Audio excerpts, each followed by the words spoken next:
Hello, it's Ray from Ray and Jennifer's Fishing, or Raging Fishing.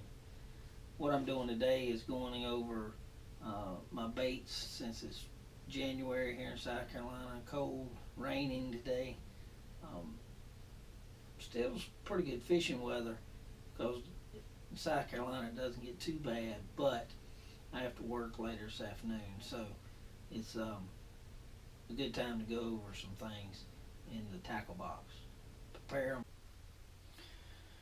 So what I'm doing, I'm checking out all the skirts and everything. I'm checking out my buzz baits and see if I need to do anything. But one of the things I found was this little tool right here. It's called the Trailer Hook Pal, and I am not sponsored or anything by this company. Um,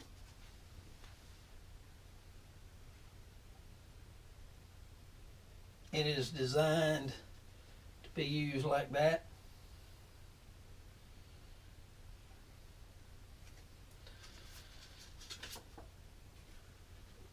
That's a little company info comes with it.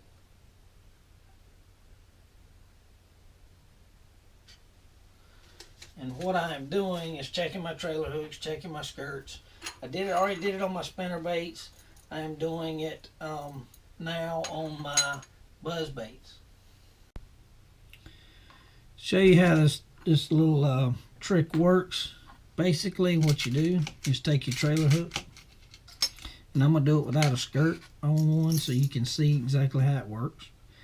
But you take your regular buzz bait or spinner bait, you put on your trailer hook to let it hang down, and then you grab your trailer hook pal. Comes with a little tiny disc, and I'm gonna set this disc right there above my finger. What it does is that disc goes in that little slot in that hole, and it holds it. It won't drop out. You take that disc on the side, you pushed it in the hole, and you stick it right in the center, and you push. Pull it back off, and it allows your trailer hook to stay. Works better than the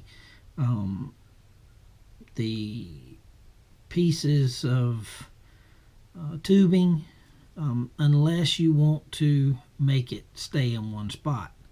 There is a trick for that too, and I'll show you that. As I was saying, there's another trick that you can do to actually put your baits, or excuse me, your hooks in a certain location.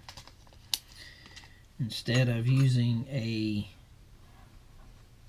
standard rubber that goes over the end to allow it to stay in one spot like that, and then you slide it on the hook.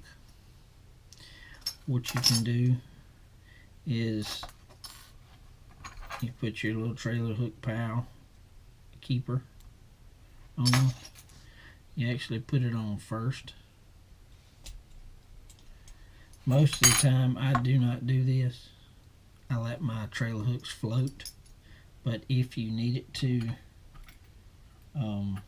be stationary, you can actually do one on each side, and then it will allow you to put it where you want it. If you want it up high, you can move it up high. If you wanted it down low, you can move it down low. It still will float a little bit to side, and what I like about that is as it comes across, it can move just barely with the skirt. And if it's with a spinner bait, you hit something, it actually turns a little bit sideways. It will not spin all the way around, of course, because of the skirt. On a normal buzz bait, the skirt is here. And what I do is I let it float. I like it that way. But it's a very... So what I am doing is getting ready for spring. I like the spring. I like shallow water fishing. I'm not really good at deep fishing. I'm going to try to learn it better for the new year, and that's part of my New Year resolution. One thing I will say, back in the 90s, 80s and 90s, and even before, we were really into mounting fish, as you see up here. These were in the 90s. You know, because of now everybody has a camera, has a camera phone. Please do catch and release. It allow for the next angler and next generations to come to catch that fish. Thank you for watching.